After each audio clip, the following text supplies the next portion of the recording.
শুধু রাজনৈতিক কারণ নয়, জমি দখল কিংবা সামাজিক বিরোধেও মব তৈরি হয়ে উঠেছে নিয়মিত একটি কৌশল।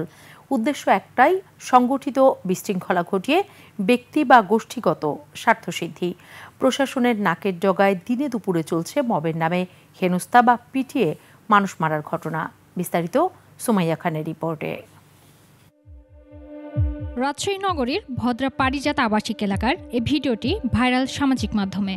যুবলীগের এক নেতার বিরুদ্ধে স্থানীয় এক ব্যবসায়ীর বাড়ি থেকে অর্থ ছিনিয়ে নেওয়ার অভিযোগে ঘটনাস্থলে হাজির হয় উত্তেজিত জনতা।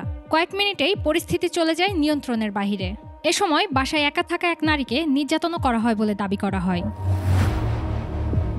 এদিকে একাধিক মামলার আসামি চট্টগ্রাম দক্ষিণ জেলা আওয়ামী লীগের উপদেষ্টা মণ্ডলীর সদস্য জাহিদুল হক তার ছেলের বিয়েতে অংশ নিতে চিটাগং ক্লাবে অবস্থান করছেন। এমন সংবাদে সেখানে বিক্ষোভ করে বৈষম্য বিরোধী ছাত্র আন্দোলন। পরে আইনশৃঙ্খলা রক্ষাকারী বাহিনী সহ ছাত্ররা ওই বিয়েতে আসা গাড়িতে তল্লাশি চালায়, তবে জাহিদুল হককে পাওয়া যায়নি। গত 6 মাসে দেশের বিভিন্ন জেলায় এমন মব সৃষ্টির মাধ্যমে প্রাণ হারিয়েছেন অন্তত 94 জন, আহত হন শতাধিক। মবের শিকার খোদ পুলিশও।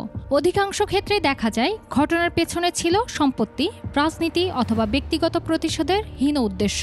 মবকে কেন্দ্র করে যাতে কোনো এই সামাজিকভাবে রাজনৈতিকভাবে এটা ইনিয়ে বিনিয়ে এটা ঠিক আছে, এই ধরনের শাস্তি বা এই পরিস্থিতি ওই ব্যক্তির প্রাপ্য, এই ধরনের বক্তব্য দিলে কিন্তু মব নিয়ন্ত্রণ করাটা খুব কঠিন হবে। কারোর বিরুদ্ধে অভিযোগ থাকলে সেটা আইনগত ব্যবস্থা গ্রহণের মাধ্যমে সেটি সমাধান হবে। ব্যক্তির বিচার করতে পারে না। নিজের হাতে বিচার করার সংস্কৃতি যেন নিয়মিত রুটিন হয়ে গেছে মব জাস্টিস নামে। আইন প্রয়োগকারী সংস্থাগুলো শক্ত অবস্থান না নিলে এই মব ঠেকানো কঠিন হয়ে পড়বে। মব ভায়োলেন্সটাকে সেটাকে প্রতিরোধ করা অথবা যার উপর করা হয়েছে তাকে সে প্রতিকার করা এবং তাকে সেটা শেল্টার দেওয়া, আর যে করেছে তার বিচার করা।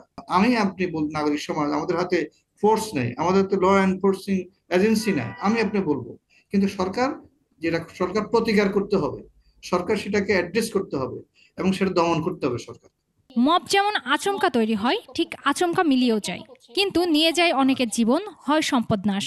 সমাজে দেখা দেয় নিরাপত্তাহীনতা এবং ভয়ের সংস্কৃতি। ভিজিবল খুব বেশি কিছু আমরা দেখছি না।